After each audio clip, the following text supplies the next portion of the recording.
लैला खो खो खो खो ना रे दो गली भोसरो ना खरा कहले बारी हाई सरसा के भाजा वाले तो पारा पर पारा लू अंडा देखा तो नहीं कैसे ना पारता पारा ना तो हागा मुता के जिया नहीं करा दे पर भैयो ए दादा के मुंगा दे बहू का ओकरा पारे के होती तो पड़ते ना तो ना पड़ते। सुनना भैयो 2 घंटा से हम तोर नौटंकी देखा तनी काल हमार अंडा खा के भाज बा अगर मुर्गी के तनको रेफ लाग गेल तो साले भूल जाम कि तू हमार बड़ भाई बारे।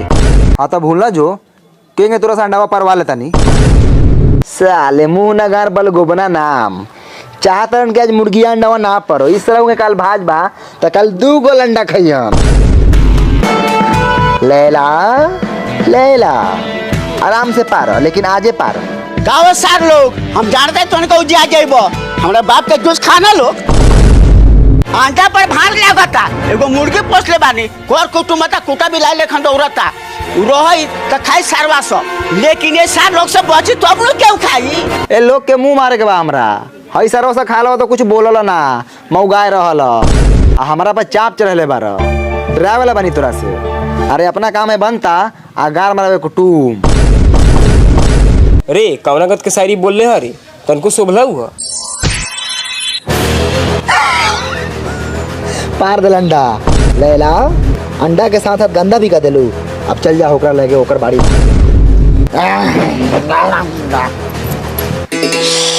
आज और कोच बना के खाए बउओ तनका हमरो के खियाइए दादा देखा तरह उतने बहुत बा सूंगे दे हमारा ही ना खियावे के बात कर तरह दे सरवा ना खियाइए हमारा ने खिया जाता केहू के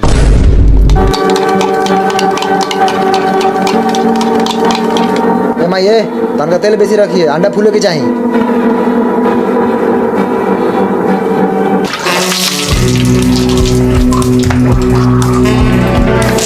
तनका नाश्ता लगाई माई जी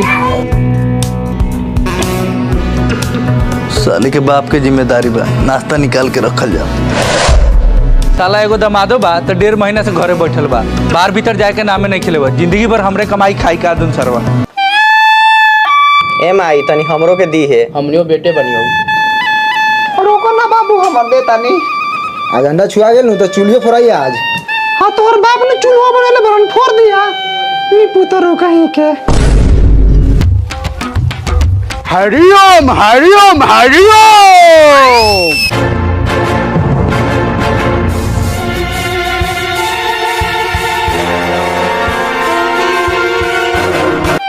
धर बोधर तंगा तुर ले कहा दिन हमारा अंडा कोरोना खाई धर रे चाड़वा धर अपना गाड़वा में ठूस ले धर घर में अंडा खाना बनी तो खाएं क्यों निकला देखा बाहर क्यों आइल बा ए सुना तानी देखी ना क्यों चिल्लाता तले खान कौन चिल्लाता रे के बा ए बा आदमी नहीं के चिनाई पहले 1 गिलास पानी ले आओ पूरा करे के बा प्रणाम। अरे सतरंगी बाबू का समाचार बा अब बड़ी दिन बाद पूरा वेशभूषा बदल के फूफा जी प्रणाम प्रणाम फूफा प्रणाम फूफा खूब खुश रह आइला और फूफा फूआ फुआ फुआ तो थोड़े मजे मारतो फूफा मेहमान जी तनी होश में न तो रौरो बहन के मजे मरवा दे। ए महाराज माजा मारे के मतलब गलत का समझे तनी घर में पंखा लगल बा गैस पे खाना बनाता वॉशिंग मशीन में कपड़ा पिचाईता ये सब मजा ना बता का बा फूफा तो बात ठीक है कहत हो पापा नु अपन दोगल अपन सोचल हवा हाय पतर के इधर बाट इधर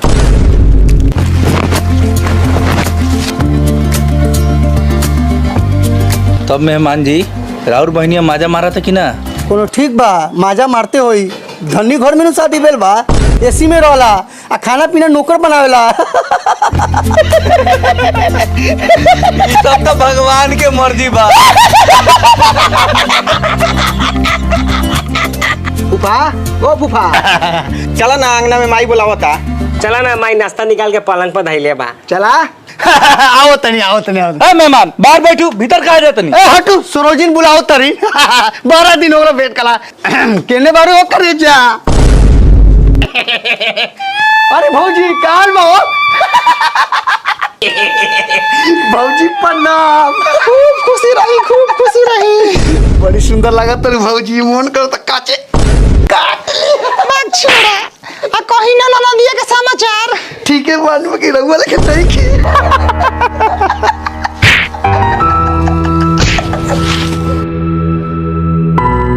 मेहमान जी नंबर 12 बढ़िया खा रहा बा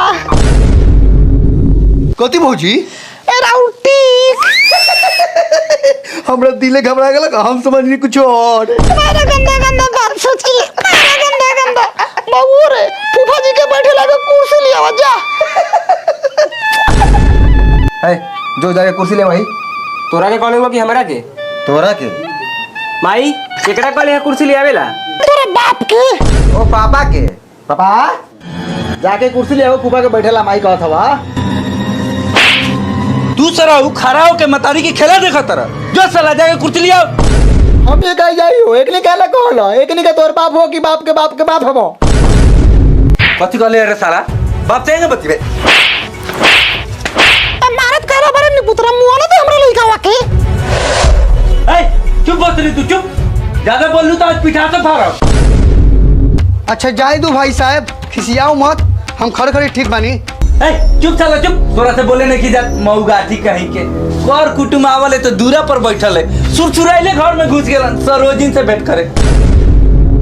भला आदमी लेखन बाहर चला। अच्छा ठीक बा, बाहर नाश्ता पानी हुआ।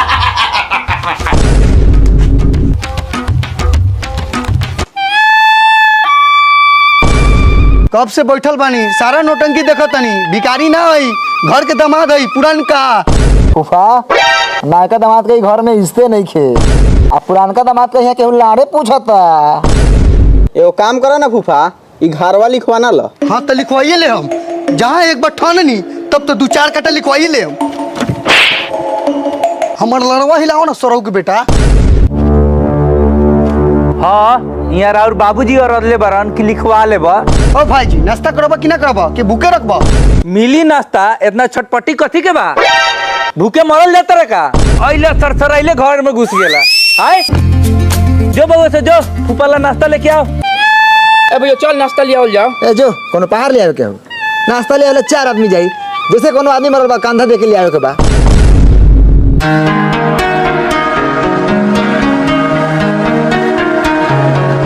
आइला फूफा नाश्ता। हइला फूफा पानी। अरे साला अंडा हमारा अंडा कहाँ ले ले रे? ए भैया माई दे लइया कलइया फूफा खइहन। ए गार मारी फूफा के, हमारा अंडा कोनो सावा ना खाई। अंडा गीत साला के फूफा तू खा। खाओ कुटुम खाओ, डराओ मत, ई साला अंडा के बच्चा बा। ए फूफा अंडा के खाइल पूरा गांव बाहर निकाल दे हम, अगर अंडा के छू देला नु ताल तोर से परवा ले हम। ए कुटुम खाओ रहुआ हम बानी नु। फूफा अंडा के छू देला तो तोहर मुंह छुकर के तोरा गार में साट दे हम। खाओ मेहमान खाओ ढीटे। फूफा तू खा, हम पकड़ ले बानी। ए फूफा फूफा तू डरा मत, धिट्टे खा। ए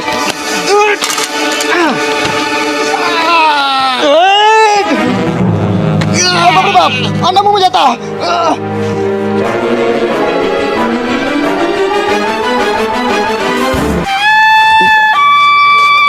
हमार जूजी खाना फूफा, अंडा खाइए साला पकड़ो तारा। साला नमकीन रख ओए। अबले जसन भूजा पियाज के खाई हटावा सन। ए बउआ ए प्लेट हटाओ, मेहमान ना खइयन, इनका गाड़ भरल बा। अड्डा जमावा तालो बकरी के घास समही काटी लो बैठ के चूतर से कता। बाबूजी देखी ना के आयल बरन। केल बारन हम सतरंगी, प्रणाम बाबूजी। खुशी नहीं काहेला ओइनी हो मुंह मरवा गए बनी, साला घर में कोनो इज्जते नहीं के, कोनो टी खिला होता, कोनो अंडा छीनता, कोनो घर से निकालता है, 12 रुपया बानी का। 12 रुपया राक्षस कह राक्षस, अंडा हमर काय खाला बिना पूछ ले। अरे हम कहा जानी अंडा कहाँ से लेके आए लो, मुंह में तो ना पड़े देले हो, छीन के खा गेले हो। अच्छा फूफा तू टेंशन मत ल, भेना में अंडा पारम नु त खिया। अच्छा ना ना ना ना ना भेना में मुर्गी अंडा पारे नु त खिया। बंटी अंडा तू पर बे, एक बार मुर्गा से पाल खा के पड़ते हो। जो साला तू के पाल खो, रोज अंडा पड़ी है, रोज तरवा के खाइए। अरे साला तू ने कहले अंडा परम तो फूफा खइहन। रे साला गलती से मुंह से निकल गेलो को गेट छोड़ ना छोड़ और मुआ आप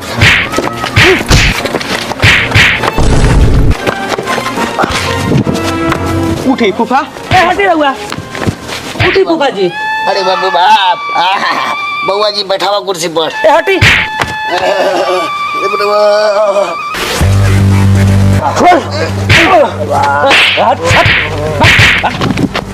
साले मुंह आई दे हम छाटे ना चाहिए बड़ा चाहे छोट बाप चाहे दादा।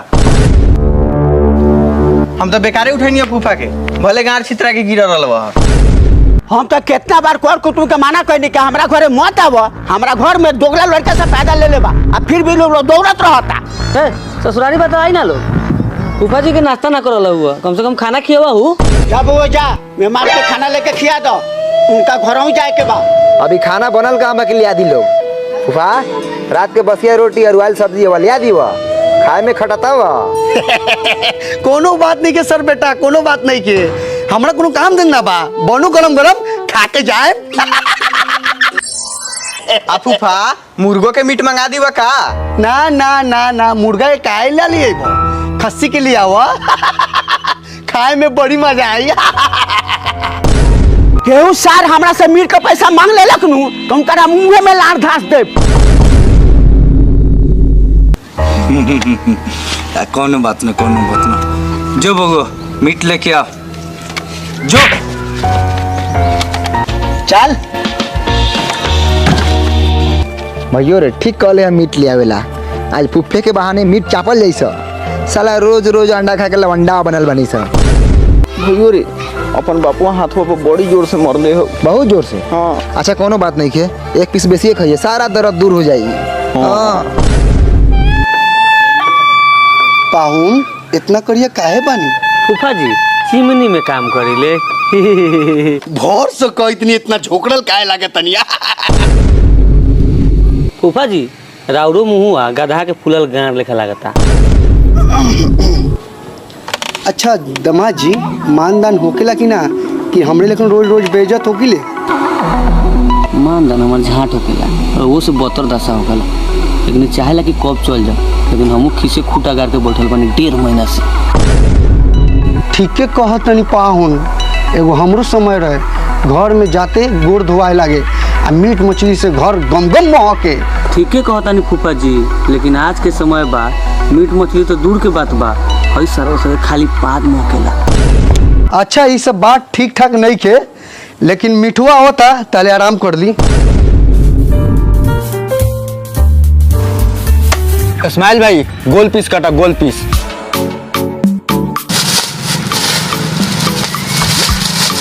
का इस्माइल मुर्गा कैसे चलत हऊ? मुर्गा चलत नहीं के बैठल बा। सरा हूँ मजाक कैले बरा, दाम बताओ सरवा। अच्छा भाई तो नहीं बताओ सरवा दाम पूछला का, खाली पूछला का मुर्गी कैसे चलता? रुक दाम बताओ कैसे हो? 200 रुपये किलो। ओ भाई पैसा लावा। ए इस्माइल सुन ना, एक बार हेतना बीख मत पाद, कम कितना करबो ये बताओ। ना भाई कम ना हो तो 1 रुपया कम ना करबो? ला 1 रुपया कमे दे, 199 रुपये लाओ। साला 1 रुपया कम करके एहसान करे तरह का रे? 180 रुपये देबे बोल, अभी खरे खरे कटवा ले बहू। कम ना हो तो आगे बढ़। ए चल कम ना करी सरवा चल। ए भाई बोल तू कितना चाहिए? आधा किलो। भाई मिटवा ना ले भाई का। ए लेवल जाई चुप ना, वो अपने बुलाई कही हो भाई हेने आवा 180 रुपये दो, तन का इंतजार कर।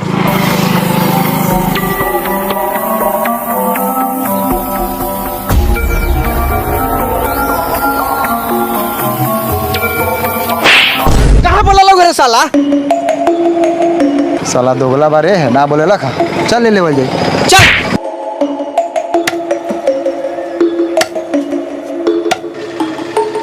इस्माइल आए 2.5 मिनट 1 किलो सरवा कम कर बेटा। आई धर 200 रुपया अपना गाड़ में खोस ले।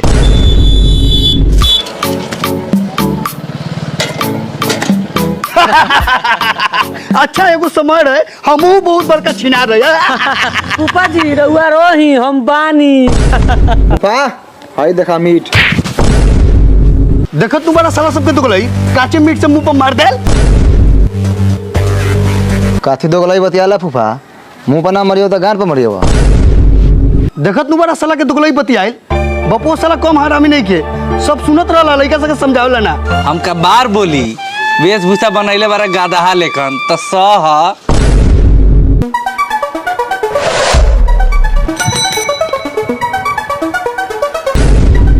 प्रणाम मौसा। खुशी रह देहवा पर काहे न चढ़ा देले अइलन सड़सड़ाइल घंटी मारते प्रणाम मौसा। चल साइकिल पीछे कर। घर में खाएला खर्ची ना अब बाटत रहे के बा पर्ची। ये घर में दूगो कुटुम कब रहलक कि तीसरा चौथा आ गेल। आए हम ये बोला बतानी कुत्ता लेखन चिल्लाल बारा अब त साला से तो मार के बेलगा दी। ना मीट मंगा मंगा के खियावो गांठ फटे न बाप के नु अर्जे में का भेलो दादा? गा तेरे साले के दुगलई। अरे ये तो बॉबी मौसी के बेटो सब आ रहे हैं, रवि और रंजन। अरे कौनी बेले हंसा रे? प्रणाम भैया। प्रणाम भैया। खूब खुशी, खूब प्रणाम खुशी। भैया। भैया। ए, हट साला, हट। प्रणाम कराओ का औकात हो तोरा? जाके एके प्रणाम कर लई। प्रणाम भैया। प्रणाम भैया। खुशी रह बाबू हमर। अच्छा दादा कुछ बोलो तो दादा के बात के बुरा ना मानिए सा। ऐसे मिठाई में तो नहीं काथी ले ले सा? कहाँ कुछ लेनी है माई पैसे ना दे ले रहल। तो तोहनी कथी करे अइले है? धर्मशाला बुझ ले बारे, बिना कुछ ले ले चल दे वालिस। ले पानी पी। ए हटा पानी।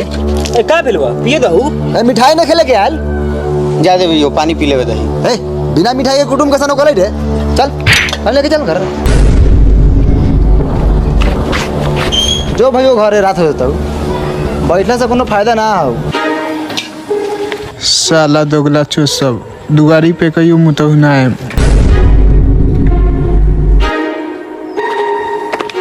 साले बिना मिठाई के मुंह उठा के चल दिया। बउओ देखो मीट बनल कि ना बनल, भूखो लागल बा। बाप के जूजी खाए ला बेचैन बरन। देखा था नहीं बनल कि ना बनल। माई मीट बन गेलौ? हाँ हो गेलौ। ए माई पानी मत लगाइए, हम भूजल खबाऊ। हमहू भूजले खाए लोगन। हाँ पानी ना लगाई। ना। अच्छा ठीक हो, जा जाके प्लेट ले आओ लोगन जा। चल चल चल चल चल चल बढ़िया मौका वापस खा लई। ले माई प्लेट लिए लियो, लाओ जल्दी चाप दिसा। आई धर बहु से निकाल के खो, आ तनका हिसाबी से खइया, फूफू के खाए के आई ना तब बाप से कह के गाड़ फरवा देबो। कढ़ाई उठा के आंगन में चल सा। साला सब कहतो नहीं कि मीट बन गेल बा, आके खा लो। उम्मीदो रखले बारा का खाएला उ सरवा से बचतवा तब नु खाएबो। भाइयो तोरा में ज्यादा जात हौ। मीट के कमी का रे? होना ना साला चुपचाप। ज्यादा जात हौ, हाली हाली खोना तो फूफा जतो। हाँ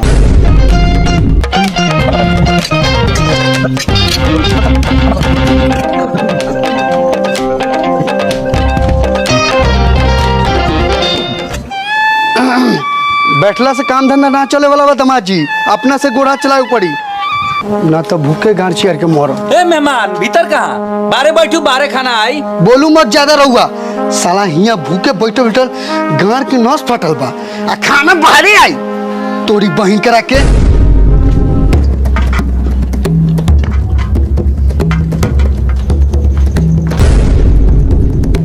अरे सब रा कढ़ाई चाट के चिकन कर दिले बड़ा। अच्छा एकरा मतलब अलग बर्तन में रखल बा और मिटवा। भाइयो फूफा तो कुछ जानते ना हो। बताओ तनी। फूफा माई मिटुआ बनेले रहला खा अच्छा, आ खाए में लागल हो से अच्छा, आ तू रह गेला हा पाछा, आ खाते खाते खत्म कर देनी है। अरे साला साला मिठुआ खा गेले, कुत्ता के बच्चा सब बारे करे। ए भोसरो केने मारू हेने अंगना में कैसे कैसे लइके पैदा करले मारू। फूफा ए फूफा, हमनी के बतारी के गाड़ी ना तो हमनी मिलके गाड़ी फाड़ी। साला हमरे गाल पर रे भैया फूफा के गाड़ में मारो साइने हाथे पकड़ाओ।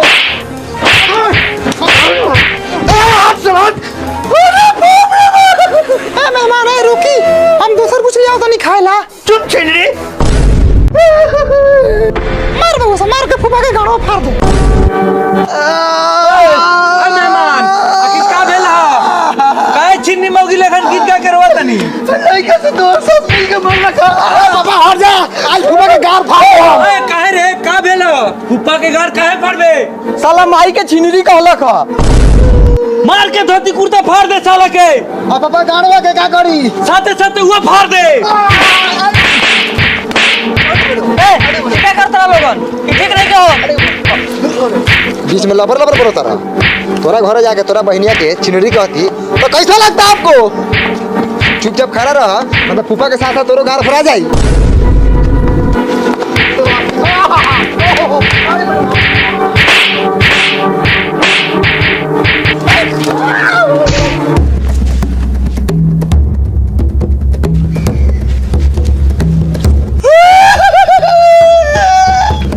अरे फूफा के पेटवा फुल्ले बा, अरे मार के पचकाओ। रुक, अब तोरी के फुआ के बुला के लिए अब तब तोरी के हम बताए कि फूफा जी के कितना मार ले मारे। तई का देर रुक जा फूफा, तई का देर, ओकरा बाद हमने हगाइए दे हम सब।